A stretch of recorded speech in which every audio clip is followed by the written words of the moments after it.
Oke, yang pertama adalah marketnya. Jadi sebelum Anda menanam alpukat, Anda harus melihat market. Market apa? Market penjualan. Jadi Anda harus bisa menyatukan satu titik, saya nanti kalau panen saya jual kemana. Nah, menentukan market menurut saya itu tergantung dari jumlah tanam. Kalau Anda menanam sedikit, Anda tidak perlu untuk menentukan market harus saya jual ke supermarket, harus saya jual ke pasar tradisional. Nah, untuk menentukan market ini menurut saya ini tanaman yang jumlah yang ditanam itu taruhlah 30 pohon ke atas. Karena apa? Untuk 30 pohon ke atas itu kalau satu pohon sudah produktif taruhlah mengeluarkan 2-3 kintal, itu bisa mendapatkan banyak ton, banyak ribuan dari kilo untuk pohon. Jadi kita harus menentukan market dan ke mana kita akan menjual setelah itu kita tanam. Nah, semisal Anda bisa menembus market supermarket, pasar-pasar kelas menengah ke atas, tanamlah alpukat yang digemari dari market itu. Bisa berupa alpukat Mickey, alpukat yang premium dan sebagainya. Itu adalah konsumsi untuk market, dalam arti dia itu buah meja. Buah meja itu buah yang alpukatnya kalau dimakan langsung akan terasa nikmat tanpa tambahan susu dan gula. Jadi menurut saya penting menentukan market. Kalau Anda menanamnya taruhlah di situ mengambil pasar-pasar bawah, pasar-pasar tradisional, atau menentukan untuk istilahnya pedagang-pedagang jus, tanamlah alpukat yang bijinya kecil. Masalah rasa nomor 2, dalam arti alpukat yang genjah berbuah banyak, produktivitasnya tinggi. Carilah itu sesuai MDPL Anda yang sudah benar-benar teruji. Itu menurut saya, pandangan saya, saran saya. Jadi carilah market dulu, setelah itu tanam.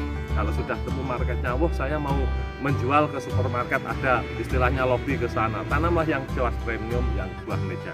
Wah saya mau ke pasar tradisional, carilah alpukat di MDPL itu yang produktivitasnya tinggi. Yang kedua adalah bibit unggul. Carilah bibit yang jelas. Karena apa? Pada waktu setelah Anda menentukan market, berarti Anda mencari bibit.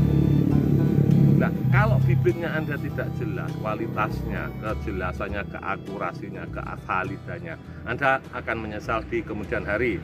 Jadi carilah bibit yang benar-benar di situ sudah jelas bibit pohon induknya seperti ini berbuah, dia membuat pembibitan, atau Anda sudah mengenali jenis-jenis alpukat yang akan Anda tanam. Semisal ciri-cirinya, agar Anda tidak ketipu dengan bibit-bibit palsu, atau Anda tidak ketipu dengan bibit-bibit yang tidak sesuai yang Anda beli. Karena setelah menentukan market, semisalkan Anda ingin menanam alpukat Mickey, marketnya sudah tertetap bagus, tapi kenyataannya yang dihasilkan itu bukan alpukat Mickey, alpukat lokal-lokal. Yang jelas Anda menjadi menyesal salah di awal yang mengakibatkan terus sampai ke belakang, dan alpukat Anda tidak akan menjadi masuk ke swalayan, tapi menjadi alpukat untuk jus, untuk kosmetik dan lain sebagainya. Itu yang kedua. Jadi yang pertama adalah menentukan market, menentukan penjualannya yang merujuk kepada jenis bibit. Yang kedua adalah pilihlah bibit unggul. Yang ketiga adalah perawatan intensif. Jadi perawatan intensif menurut saya itu harus sesuai SOP. Sesuai SOP apa? Ya Anda harus mempunyai program. Kapan kita pupuk? 1 bulan sekali, 2 bulan sekali. Kapan kita semprot? 1 bulan sekali, 2 bulan sekali. Kapan kita melakukan pembersihan area bonggol atau pendangiran? Kapan kita memberi pupuk kompos? Itu harus terprogram dengan jelas. Karena untuk menumbuhkan suatu pohon dengan menjadi pohon yang bagus, perakaran bagus, batang yang bagus, kita juga harus menentukan pencernaan yang bagus. Tidak asal tanam lalu berapa bulan pupuk, lupa lagi, 1 minggu dipupuk, 1 minggu dipupuk, 3 bulan dipupuk. Wah, itu tidak bagus. Jadi Anda harus mempunyai perencanaan jelas. Setiap tanggal 1 kita pupuk, atau setiap tanggal berapa dipupuk, dosis mengikuti dari umur alpukat itu. Jadi yang pertama adalah menentukan jenis alpukat, yang kedua adalah pemilihan bibit, yang ketiga adalah perawatan intensif. Lah, perawatan intensif termasuk dari itu semua. Jadi mulai dari pemupukan yang terprogram, dari penyemprotan yang terprogram, mengatasi penyakit dan pembuahan dan lain sebagainya. Jadi dasar menurut saya untuk kebun pemula yang ingin menanam alpukat itu cukup 3. Yang pertama, tentukan pasar, mau dijual kemana. Yang kedua, pilih bibit unggul. Yang ketiga, perawatan intensif, agar setelah melakukan perawatan intensif Anda akan menghasilkan alpukat seperti ini. Ini alpukat kendil. Nah, di usia tanam 3 tahun seperti ini, buahnya sangat banyak. Ini hasil dari perawatan intensif yang berimbang antara pupuk kompos dan pupuk kimia, penyemprotan yang standar, yang terprogram, mengakibatkan pohon sehat, pohon menjadi bagus, perakaran, percambangan sesuai yang kita harapkan. Karena apa? Hasil tidak akan mengkhianati dari usaha kita.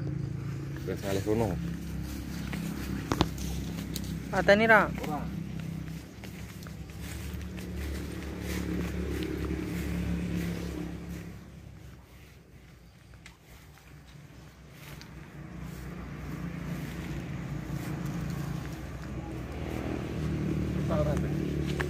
Ketok.